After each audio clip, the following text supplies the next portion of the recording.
Welcome to the League of Legends patch preview. We'll be going over some of the major balance changes coming into the next patch for League of Legends. This video will not cover every change made to the game, but we want to share our thought process for some of the major ones. I'm Freak, and I'm joined here with Morello, lead champion designer. Together, we'll talk about some of the problems we're trying to solve in the next update. Shaco has a nice set of bug fixes coming into the next patch.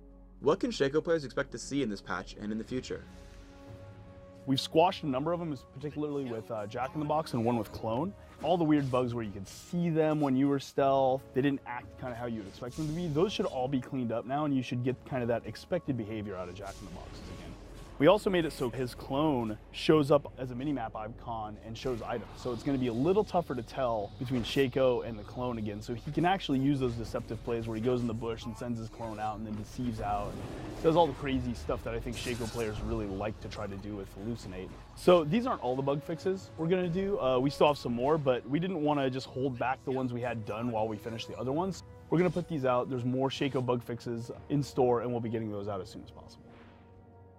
Talk to us about the upcoming Mordekaiser changes. We're halving the amount of shield he gains from damaging minions, but we're increasing his early game shield generation to 30% from 25%, making him a bit more durable fighting champions, but weaker in a minion wave. We like Mordekaiser a lot. We think he's a really fun character, generally speaking, but he does get into kind of a movable object status in lane. That's mostly due to the rate of his shield generation when he has piles of minions around, which is pretty easy to do in the early game.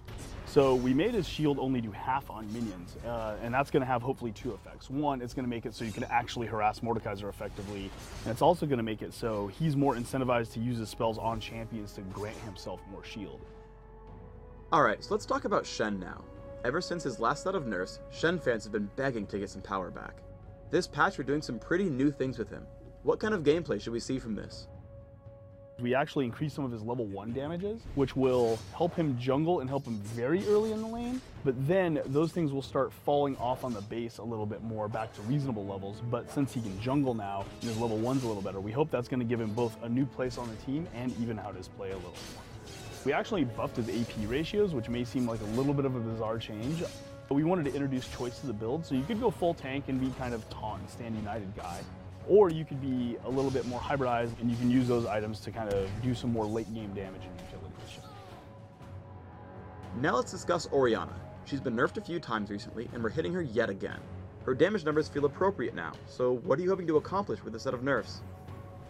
We like how Orianna plays, and we like what she does, but in lane, it just creates a little too much harass and safety for her. So we want to take down that harass while not really affecting her team fight ability any more than we have to. A couple of things we're doing there is we're lowering the range on Q by 100. That's probably the biggest offender. And we're increasing the mana cost by 10. So eventually you will have to go back to base and buy. And the range is going to make it so her positioning is a little bit more important. Taric has a huge set of changes coming up. Every single one of his active abilities is getting changed in some form. Most interestingly, he has a brand new ultimate. Can you tell us what your goals are with this updated Taric? The new ultimate is a PB AoE nuke that also results in kind of a softer aura that gives Taric some AD and AP and then gives allies half that amount.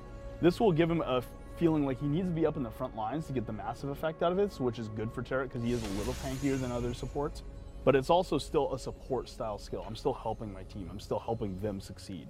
One other thing that might seem confusing at first to look at is the shatter damage decrease and cooldown decrease. The reason we did this is we just added a new nuke to him on his ultimate, and we didn't want to turn Taric from a support character into a burst caster. But it'll make it so once you get in that fight, you can use shatter repeatedly and really get in there and kind of do continuous damage to the team and still be providing that support. Thanks for tuning in to the League of Legends patch preview. Please subscribe to the Riot Games YouTube channel up top, and leave us your thoughts on the upcoming patch in the comments below.